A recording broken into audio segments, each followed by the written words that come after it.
So welcome everyone. If you haven't met me, my name is David Sequeira. I'm the director of the Margaret Lawrence Gallery, and I'm also the person who has the real honour of programming the VCA's Art Forum speaker series. And before I introduce our guest speaker, I want to take a moment to acknowledge the Bunurong and Wurundjeri people of the Greater Kulin Nation, and to ground ourselves really in the knowledge that for generations before the VCA was ever thought of, before the University of Melbourne existed, that song and dance, painting, sculpture, the sharing of stories took place on the land that we are gathered on right now, and that these rituals continue today. And really, it is with joy and profound respect that we acknowledge elders past, present, and emerging.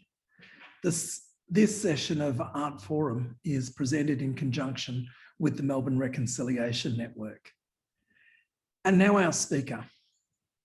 Hayley Millar-Baker, Gunditjmara woman, is a cross-cultural research-driven artist based in Melbourne, Australia. Hayley's process examines human experiences of time and memory, resulting in monochromatic photographic works, often in series, that divulge her storytelling methodology. Through her work, Hayley negates experiences of remembering and misremembering memory, while reflecting on how often personal recollections and historical accounts are improvised and embellished. By digitally assembling photography and archives, Hayley's able to construct complex visual insights into past, present, and future realms. Recent projects include a survey at the University of Technology in Sydney, Photo 2021, the International Festival of Photography in Melbourne, TARNANTHI, Festival of Contemporary Aboriginal and Torres Strait Islander Art, and the Yirramboi Festival.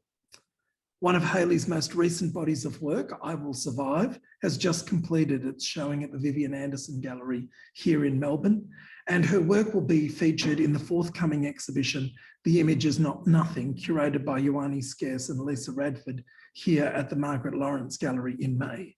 Wherever you are, please join me in making Hayley welcome. Thank you for having me. Okay, so I'm just going to get straight into it. I've done a couple of these before, and I think that today what I really want to do is just, I want to just go with the flow and talk about a whole bunch of things behind two bodies of work of mine in particular, a series of unwarranted events and I Will Survive. And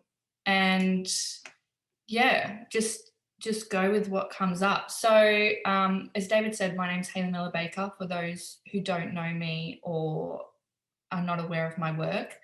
I am a photographic artist, I would say. I trained in painting for 9 years before I made a switch over into photography in 2016. And so it's been a bit of a whirlwind since 2016 with my photography career. So I'm going to share my screen with you. So I'm going to start here. And basically, before I get into a series of unwarranted events, I want to talk about what I do. So my family, I'm an Aboriginal woman. I'm a Gunditjmara woman on my mum's side. And then on my dad's side, his dad migrated to Australia from India, from UP, in the early 50s, I think. And then his mum's mum migrated here from Brazil. So my family is a really mixed bag of history in Australia, and also carries a really rich history of storytelling culture, which I guess is what all of my work is about, essentially. And at this point in time, the stories that I have told are they're Aboriginal stories connected to my Gunditjmara family and community and history. And I think that that's because having not grown up in India or Brazil, my strongest connection is with my Gunditjmara family and blood. So up to this point, my storytelling has really stemmed from that history and my mum's stories and my nan's stories and her parents and their parents and their parents and so on. So I think at the center of my practice, it is all about the storytelling, and it is all about how, as humans, we remember stories and experiences based on who we are, what part we play in those stories, what's going on during the time, and essentially where those stories are going to end up. And then our memory sort of takes over those stories in terms of the experience and the mood and all of that type of thing and who we are and it creates the story in that sense. So I believe that in my work, the stories that I do look at and the histories that I do look at, they're never a true story and it's never a true experience. And I would like people to understand also that my works, although based on these truths and these histories and stories, they are also not a true understanding of what exactly happened or how things went. And I never want them to be based as factual, because once again, I'm just storytelling. So I'm going to start here with a series of unwarranted events, which is my 2018 body of work that I made on a project with James Tyler. And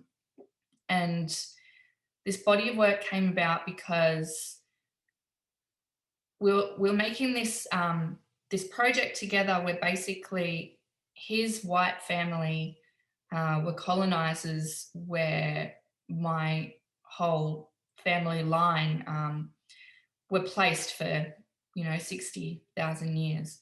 And so I took the opportunity to dive into these stories, which are stories of frontier violence, to be able to share them with, I guess, audiences who aren't aware. I'm sure that all of Australians are aware that frontier violence occurred and all of the pain and trauma that happened to Aboriginal people. But I chose these 4 stories because they were either the most well-known stories that people might know, or they were totally contested. So the story on the left here is of the Yirramboi Wars, and the story on the right is of the Convincing Ground Massacre. And the Convincing Ground Massacre, there is a whole research into this over in the UK about how in the UK people think that this is it's a myth. It didn't occur. It's a story. It was made up. So again, going back into reading the accounts of settlers and colonizers and people who were nearby who may have seen and witnessed all of these accounts, the way that I built these stories, or for the purpose that I built these stories, was because I wanted to share the visual of these stories without having any major input into the story. I'm not telling, my version or my family's version or things like that. I'm telling the story, but I've read all of these journals from all these settlers and colonizers about these stories and seeing exactly how they've remembered the story, how they've written it down, what they've put in, what they've left out, and what their position was in these stories. And most often the people who are writing down the accounts in their journals and diaries and whatnot, they knew they 100% knew that someone was going to be reading this in the future. And so you really have to read between the lines. So this body of work, if I can go to the next slide here. This body of work is in Ioane and Lisa's exhibition, The Image is Not Nothing. And I think that I've spoken about these works so many times, time and time again, with the stories behind them. And it never really gets easier to talk about, but I think that it's really important that they're out there. So stemming off this project, what happened was I made these while I was pregnant with my first child in 2018, and it was an incredibly long and down sort of period of making, of reading through all these journals and rereading and figuring out the best way to make these works. And so I came to the end of it and I was just exhausted, but very happy that they've come out. And so where I went from here, from 2018 to 2020, I started working on a project in 2019, which stemmed from these massacre works, but it went in a different direction. So all of my projects for me, it's sort of, I finish a project and I leave it and move on to the next one, but everything is really linked from project to project. And I think that you'll be able to see that if you see my work all together, or on my website or something like that, that everything is sort of, I've picked up a little piece of what I've left off in the last one and carried it through to the next one. So with these works here, finishing with the massacre, these massacre stories and these frontier violence stories, the one on the left here is the murdering flats, and then I've wrapped it up on the right with the atrocities that happened at the Lake Conda Mission, and in fact, all missions. And while these are personal stories to my family and my mob, they are also universal stories for, I would say, most countries in Australia, the Aboriginal mob, and even beyond, overseas to any country that has been at the hands of colonisers and colonisation. So from here, I got a State Library of Victoria Fellowship, and I got the Photography Fellowship, and I was only in there for a very short amount of time because I think I was in there for about 3 months, and then they shut down for renovations, and then they opened back up and then shut back down for the bushfire, opened back up and then shut back down for COVID. So it was really choppy in there. But what I did manage to do was I started the research behind my next project, which recently came out in February, which is I Will Survive.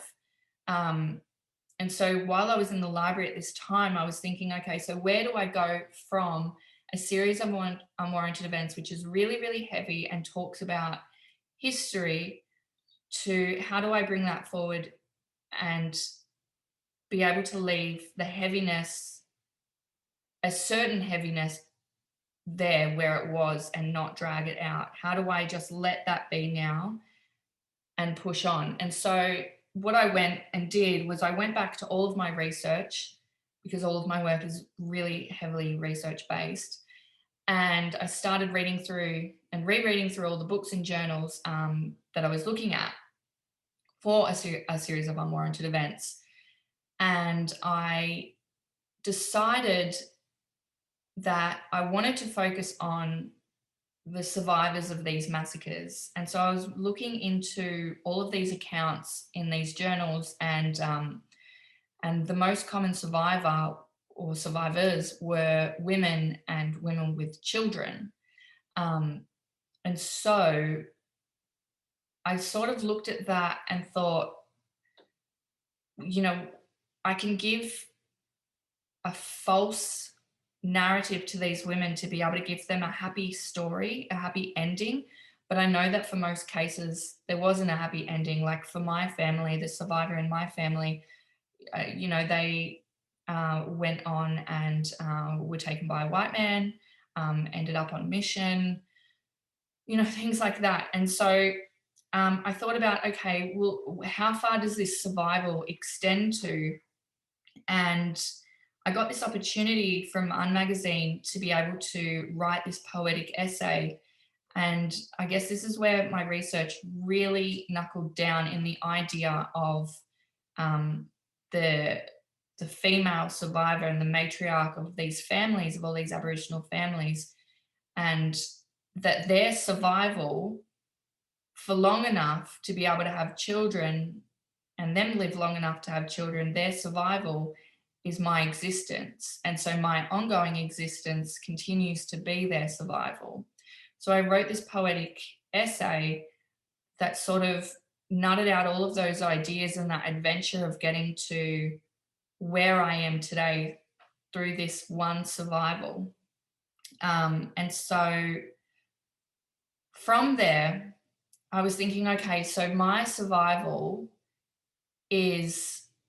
existence is a survival, but my existence and the way that I see survival is not how I guess people would consider survival of Aboriginal people. I didn't fight in bloody wars or anything like that. And so I've gone back to my childhood in my thoughts and thought, what did survival look like for me as a child? Because I read these really interesting quotes here, which are on the screen now, and started reading a lot of Pierre Nora's work. And the idea that these sites of memories are the real environments of memories, they clash. And so nothing can ever really be true again outside of that memory. And so when we are children and we're thinking of these, going back to the storytelling idea of how memory works and who we are in stories, which leads to how we remember things, how we remember as a child, our stories are heavily based on who is around us at that time and who is feeding their versions of the stories. And anyway, and all of these big things were coming at me. And so I was really thinking about, for I Will Survive, the foundation of survival through the survivors of massacres that led to my existence today. And as a child, my survival as a child, what I thought was all of these really crazy stories about, I'll just go straight to the work, about how I thought that I was going to get eaten by sharks when I was out fishing with my dad, and how when I was with my mum in the bush and my nan, I thought I was going to get taken by panthers, or certain stories fed down to me about ghosts and things like that. And all of these stories were fed to me by my parents and my grandparents to make me believe that there was a possible danger around me to keep me safe and to make sure that I didn't stray too far, or, that I wasn't too big for my boots out in the bush that could possibly lead to some kind of injury or hurt for me. So I've taken all of these stories that my parents and grandparents gave me, which are First Nation stories, but they're also migrant stories as well, because my dad's family, they are he's first generation Australian, so he's relatively new, and he's making up his stories as he goes in Australia because they're the first stories in his family of Australia. And then my mum has this wealth of knowledge, and my nan ingrained into them of over thousands of years of stories. And so this sort of melding of migrant and First Nation stories coming together and then being fed to me, and how they're sort of conjuring in my brain to become this really hyped up imaginative story of my survival as a child. So it really made me look inwards of myself and assess all of my stories and my memories of survival, and then in the end be able to twist it to have a little bit of fun with it. So I understand that this is really long-winded in a half an hour's space, but my brain just goes from research onto this one, onto this one, and onto this one. and just latches, and it's just a really quick train that goes over quite a long period of time. So I'm trying to shove it all in there. And so with these stories in I Will Survive, talking about these dangers and all sorts, during COVID and the lockdown, I shot all of these in a studio and on location, but then when lockdown happened and COVID happened in Melbourne, and there was that Melbourne ring of steel and we couldn't exit, I only had a specific amount of photos, and I usually work with thousands of photos to build a single work, and then sort of nut it down to a couple of hundred to be able to build the work. And so when it came to this series, I had what I had, and that was it. There was no chance for me to go back out onto location and shoot if I didn't have the right background, or head out to a studio to be able to reshoot myself for these works. So I had to think of a way around, how do I put in multiple characters that represent multiple times, multiple generations, and multiple cultures of storytelling into a single image. And that is where I used my characters, and I call them characters, to be able to symbolize all of these things. So when you see works like the right one, for example, the hair length, the missing limbs, not being able to see a face, all of these little bits and pieces lend to the storytelling, to be able to see which character is doing what and who they are in that specific scene. So being able to string all of that together for you, so it's not just a whole big load of information that's just been thrown out.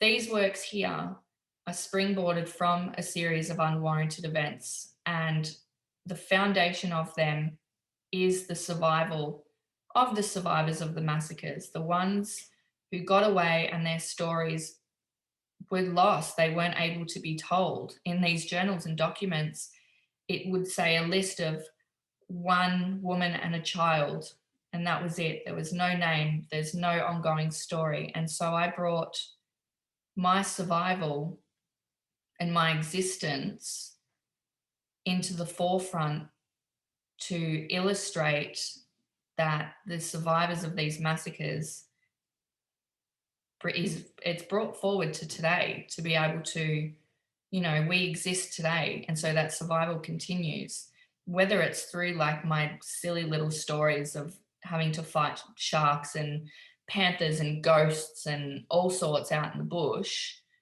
and the coastline. You know, I exist because of all of those things. And that storytelling is just, it's still so rich today as it was thousands of years ago. So I think that I could possibly stop there before I ramble on for another 2 hours. David, was there anything that you wanted me to touch on that I've skimmed past in any of that? No, really, it was up to you, but I do want to, if you finished, I would love to throw it open for people for questions. And I actually have a couple of questions I wanted to, yeah. So if you wouldn't mind. I was wondering if you could talk a little bit about the monochromatic nature of the work. Like it's, you know, the color palette for these photographs is very, very specific. And I just wondered if you could share a little bit about your thinking and that process. Yeah, so I've worked with monochrome photography since I started, basically, and that was because I inherited, and I think this is my most asked question. I inherited these photographs, or these slides, from my grandfather, who back when he was younger, he wanted to become a photographer.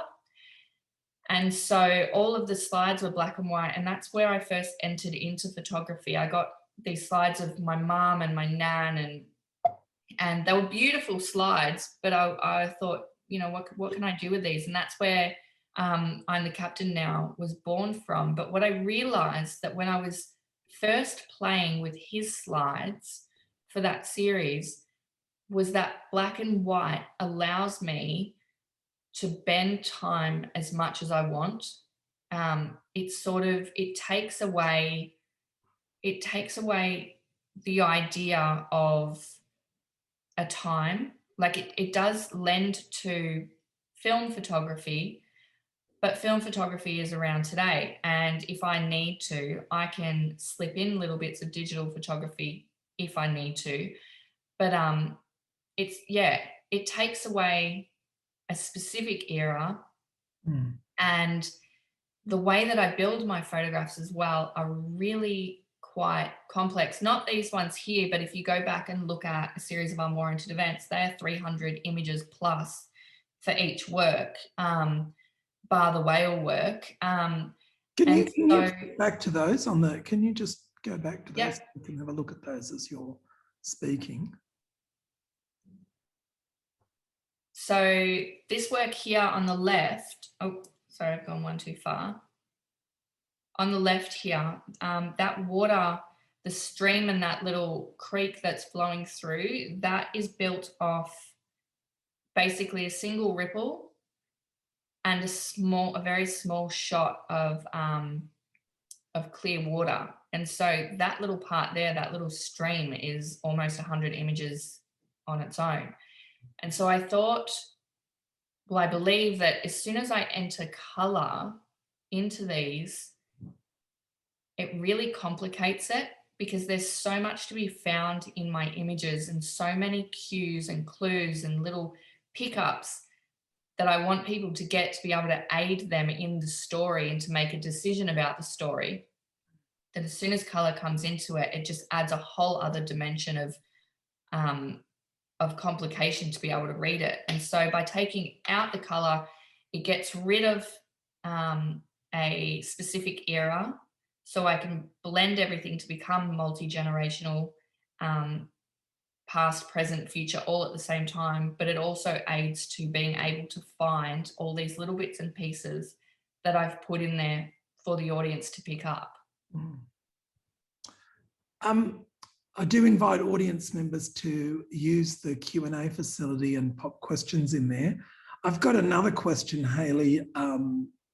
No, I haven't internet stalked you, but I saw a work of yours at the Bendigo Art Gallery in a really beautiful show. And I'm so sorry, I don't know the name of this work, but it was a suite of black rocks that were positioned in the gallery. And I wondered if you could talk a little bit about the relationship between the 2D landscapes that you create through the photographic works and the references to 3D landscapes through the arrangement of rocks.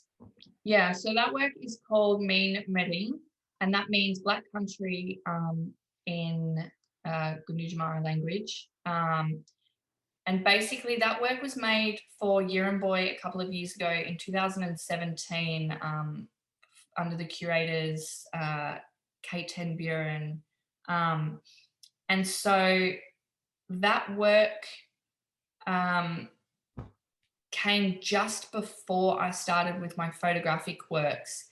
And I had been painting a lot of black for a good couple of years.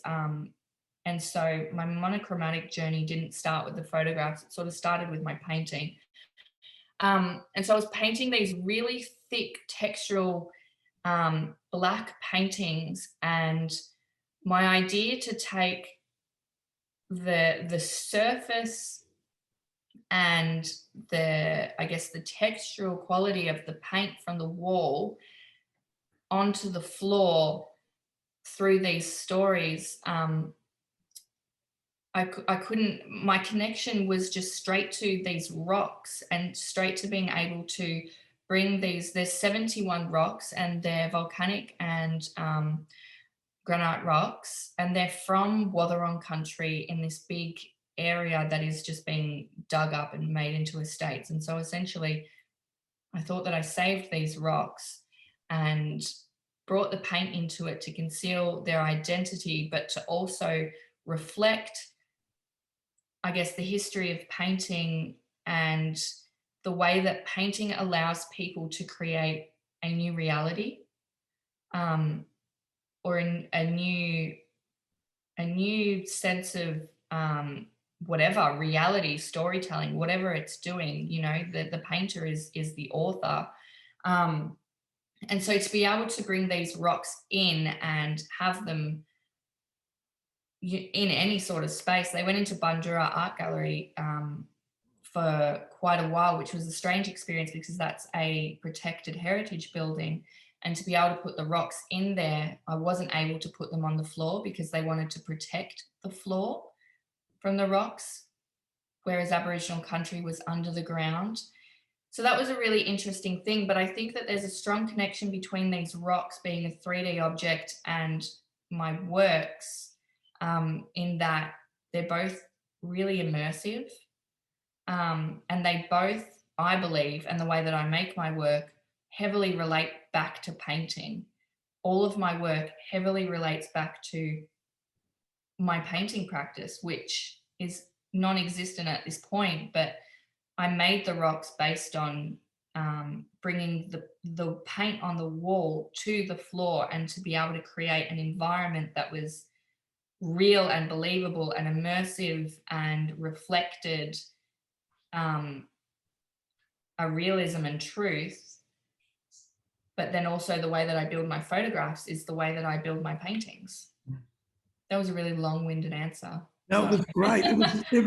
It's great because that, I mean, it sort of, you know, it takes me to another question that's come through, you know, that says, you know, having been on that journey for some time, like, you know, what you called your monochromatic journey, having been on that for some time, now do you tend to see the world in a monochrome?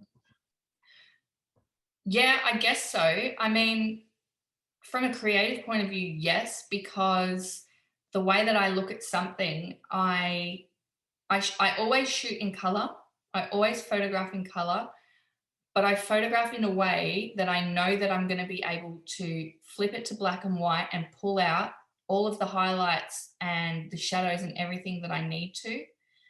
So everything that I see, like, I know, for example, my husband will be like, oh, take a photo of that.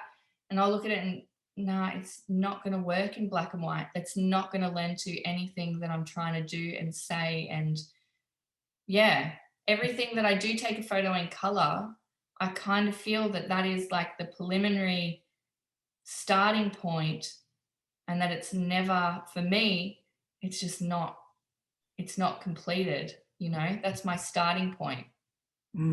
Yeah, it's quite strange because I love color and all of my favorite works are really colorful, but I work in this black and white. But I guess that's just the way that I've figured out to be able to tell past, present, future all together in one, in a smooth way. Beautiful. Yeah. I've had another question that's come in that says your images feel very haunted, nightmarish. Is that your intention as part of the narrative? Yeah, for I Will Survive, yes, because before I made I Will Survive, I had heard that I am a bit of an enigma and that people don't really know too much about me or what I'm about, because I'm quite I'm not shy, but I'm a quiet and I sort of watch type of person in public. And so when I was making these works and I brought it forward to me and I thought, yeah, right, my existence is the survival. I need to tell my stories. I'm going all out. If people think, you know, I'm a little bit creepy or a little bit weird, so be it. These are my stories. And from my earliest memory, I have had the strangest things happen to me, paranormal and spiritual sort of things. And I would say that that's quite common for First Nations people. But I thought I'm just going to really amplify that sort of creepy, sinister, like little bit of like goosebump, skin crawling. Like you look at it and you're like, is it a bit weird? Is it a bit creepy? Like, are you getting that feeling too, to be able to really amplify these stories? So the stories are all based on truth, but I've like, you know, pumped that up. I've amplified it, exaggerated it, made it a bit, yeah, creepy and nightmarish and a little bit gothic-y, for that reason. Yeah. Mm. And given that, you know, given that some of your work deals with sites of trauma or certainly traumatic events, and you mentioned working with James earlier, how important is it for you to immerse yourself in that, but also, you know, you're a mum and actually, you know, how important is it to work with other artists as a way of kind of, you know, keeping those stories alive, but at the same time living in the 21st century and continuing? Yeah. So going forward from I Will Survive, I made those works in respect to my family and specifically my nan, and being able to have, you know, a side to those stories that shared our truth. But going forward, um, I'm really focusing on me and my stories that I can also pass down onto my children. And they probably won't want to look at I Will Survive while they're young because it's pretty creepy. But my experiences are going to be their experiences. And I'm, you know, what I share with them is going to go into their lives, and then, you know, they're going to share it. And so I'm sort of restarting that chain, although they know all of this, will know all their stories way before me, being able to start now and share that and then work collaboratively with people. Like I Will Survive was it was really, I worked in solitude for all of the projects before that, like really alone. Even with Unwarranted Events, when I worked with James, I worked with James basically to go out in the field and photograph and to take him to specific spots for all these stories. And then on the phone, but it was all of the making, which was like 6 months of making, was me on a computer, you know, 8 a.m. until 8 p.m., 7 days a week, building it all. Super, super lonely. Now that I've got 2 kids, that is absolutely not possible. So with I Will Survive, when I just had Maeve, that was the first time that I brought a team in together to be able to work together to make these stories. And I think that that was really important as well, to be able to make my stories universal and not just I guess the way that some people might look at it as Aboriginal stories and Aboriginal history, because I've brought in that migrant side of my family to reflect their newness of the land and their unknowingness of the land.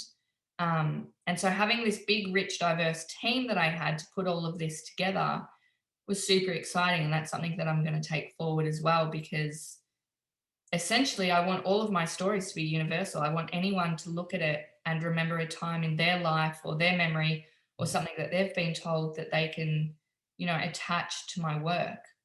Mm. Yeah. That's the sort of perfect answer to stop at. It's just such a great, I mean, really, here's what I want to say. I want to say thank you. Thank you for the talk, but thank you for the richness and the honesty of the way that you've handled the questions, because it's this mix of, I mean, even if you just read the titles of the works, the titles have got this other layer on top of the imagery, and then listening to you talk about the development of those works, and particularly the development of those works as you've developed as an artist, as a parent. It's just such a beautiful and complex layering of being that it's been incredibly generous of you, Hayley, and thank you so much for being with us today. And really, to the audience, thank you for joining us for Art Forum. We look forward to seeing you next Thursday. Hayley, big thanks. And yes. Thank you for having me. Absolute pleasure. Bye, everyone.